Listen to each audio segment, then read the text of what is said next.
What advice would you have for me in terms of either getting started or expanding my use of language AI? Like Chris, I know you do a lot of deployments and helping people get started with sophisticated AI solutions. Like what advice would you have for a marketer getting started with these tools?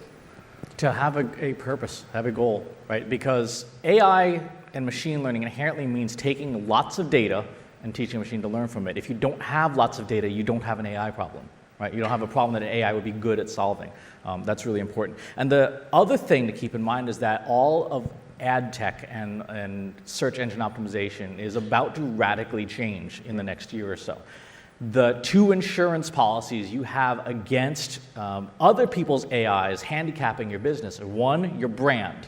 Right? If you're not building brand, you've missed the boat. The boat's gone. Right? And it is critical because that is how Google's AI judges things like authority, right? Is the presence and strength of your brand. That's number one. And number two is your community, right? So you have a Slack or a Discord or some kind of discussion forum, something that allows you to stay in direct touch with people, because that also helps you circumvent algorithms. If you are looking at Instagram or Facebook or TikTok or whatever, you are having your message intermediated by somebody else's AI, right? And you have no control over it. You have no control over their model. You have no control over what is shown. When you are talking directly to people, even something like an email mailing list, you are escaping the ability for an AI to intermediate your customers away from you. So those two things kind of sit at the opposite ends of your customer journey, and they are absolutely essential. If you do not have them, put AI aside for a second and fix that first.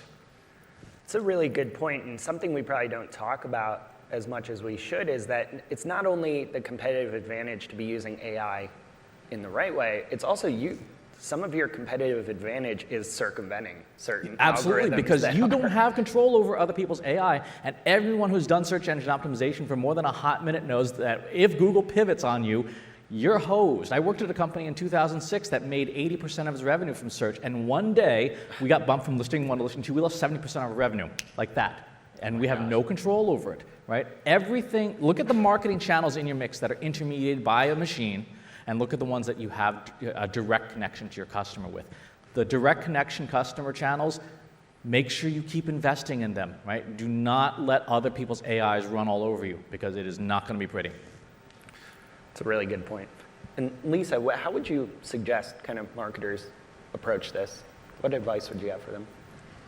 I think my advice would be to consider the use case that you want for your AI technologies, and make sure a couple things. Make sure that the stakeholders are aligned on what it's trying to do. I see a lot of issues where AI is going to solve all the problems, so we're going to pay for it and it will solve all of our problems. But today's top use cases for AI are pretty specialized. So if you have a specialized use case that you're investing in, make sure that the people who are making the investment and controlling the money behind it, like they get it, they know what it's going to do for them, and that's what they want it to do. And I think it's going to be a lot more successful that way. That's great advice. I mean, some of this is just change management and managing the expectations of leadership versus getting better with AI sometimes.